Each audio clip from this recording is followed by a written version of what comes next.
Hey guys, welcome to my channel আর welcome to a new blog. এবারের হোলিটা কিন্তু আমার আর আমার মায়ের কাছে ভীষণই স্পেশাল, কারণ এবারের হোলিটা আমরা কাটাতে চলেছি শান্তিনিকেতনে। আর তার জন্য ট্রেন ধরে আমরা পৌঁছে যাব শান্তিনিকেতনে। আর যেতে যেতে চারিদিকের এত সবুজ দেখে এখনই মনটা এত ভালো হয়ে গেছে। আর ট্রেনে বড্ড গরম, আমরা দুপুরের দিকে ট্রেন ধরেছিলাম, তো তার জন্যই ট্রেনে এতটাই গরম। আর দেখতেই পাচ্ছ মুখের কি অবস্থা হয়ে গেছে, এতটাই গরম। মানে ট্রেনটা এত লেট ছিল, পৌঁছতে পৌঁছতে আমাদের 4:30 পৌনে 5টা বেজেই গেছে। তো আজকের দিনটা আর ঘোরা হবে না, হয়তো বিকেলবেলায় একটু আমরা ঘুরবো। আর এখানে আমার একটা মামার বাড়ি আছে, তো আমরা সেখানেই যাচ্ছি। আর হোটেল বুকিংয়ের কোনো ঝামেলাও কিন্তু নেই। তো ফাইনালি আমরা পৌঁছে গেছি প্রান্তিক স্টেশনে। বোলপুরের পরের স্টেশন হচ্ছে প্রান্তিক, আর এখান থেকে মামার বাড়িটা খুব কাছাকাছি হয়।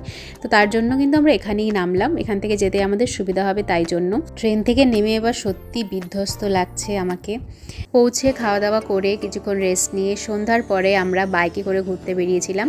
আর রাস্তাঘাটগুলো এতটাই স্মুথ, আর বাইকে ঘুরতে কিন্তু দারুণ লাগছিল। এখন একটুও গরম নেই, চারিদিকে সুন্দর হাওয়া।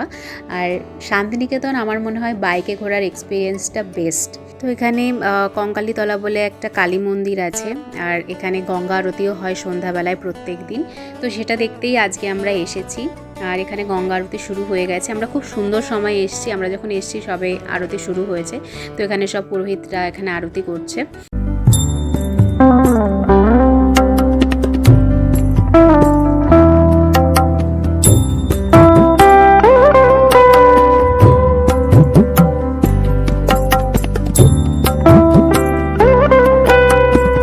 আরতি শেষে এখানে প্রসাদ দেওয়া হচ্ছিল, আর সবাই হাত পেতে প্রসাদ নিচ্ছিল। আমিও আমার মাকে পাঠিয়ে দিচ্ছি যে যাও গিয়ে প্রসাদ নিয়ে আসো আমার জন্য। তো মা গেছে, বাট মাকে কিন্তু দেখো ভিড়ের মধ্যে খুঁজে পাওয়া যাচ্ছে না, এতটাই ভিড়। জানি না অন্য দিন কতটা কি ভিড় থাকে, বাট আজকে এই হোলির আগের দিন কিন্তু প্রচুর ভিড় এখানে। আর এটা হচ্ছে কোপাই নদী। এখানে শুধুমাত্র কালী মন্দির আছে সেটা নয়, এখানে আরও অনেক রকমের মন্দির আছে। তো এটা দেখা শেষ করে আমরা বাইকে করে পুরো শান্তিনিকেতন ঘুরলাম। আর হোলির টাইমে, মানে হোলির আগের দিন, হোলির দিন, হোলির পরের দিন শান্তিনিকেতনের সব মিউজিয়াম বা সব কিছু যেগুলো দেখার জিনিস সেগুলো সব বন্ধ থাকে। তো এখন তো আমরা ঘুরতে পারবো না। আর আজকে রাত্রেবেলাটা কিন্তু পুরো শান্তিনিকেতন আমরা বাইকে ঘুরেছি, সব কিছু দেখেছি, মানে বাইরে থেকে যতটা দেখা সম্ভব আর কি। আমি লাস্ট এসেছিলাম এখানে 2017 সালে, তখন আমার সব কিছুই দেখা হয়ে গেছে। কিন্তু তাও এত বছর পরে এসেছি, আশা করেছিলাম পুরোটা দেখতে পারবো, বাট হোলির টাইমে যেহেতু এসেছি তো সেটা আর ভাগ্যে নেই। আর আমার মা কিন্তু প্রথমবার এলো, খুব এক্সাইটেড ছিল। যাই হোক, কালকে হোলির উৎসবটা আমরা দেখব, বসন্ত উৎসব এবারে শান্তিনিকেতনে। সেটা আমার কাছেও একদম প্রথমবার, আমি আগে কখনো হোলিতে শান্তিনিকেতনে আসিনি। এই যে মাঠটা দেখতে পাচ্ছ, এই মাঠে পৌষ মেলা হয়। তো এরপরে ইচ্ছে আছে পৌষ মেলায় আসবো, জানি অনেক ভিড় হবে, বাট তাও সব অকেশনগুলো আমার দেখার খুব ইচ্ছে।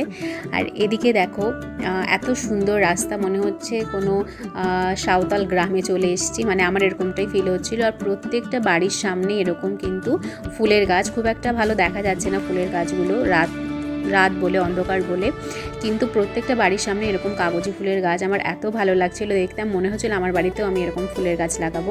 আর সুন্দর রাস্তা, আমার এত ভালো লাগছিল, কোনো আওয়াজ নেই, কিছু নেই, মনে হচ্ছিল এখানেই থেকে যাই, মনে হচ্ছিল এখানেই একটা বাড়ি বানিয়ে থেকে যাই, এতটাই ভালো আমার ফিল হচ্ছিল।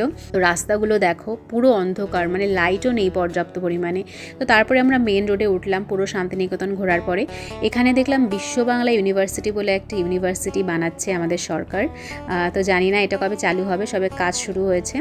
তো এরকম যা কিছু দেখার আছে এখানে মামা সব কিছুই ঘুরে ঘুরে আমাদের দেখাচ্ছিল।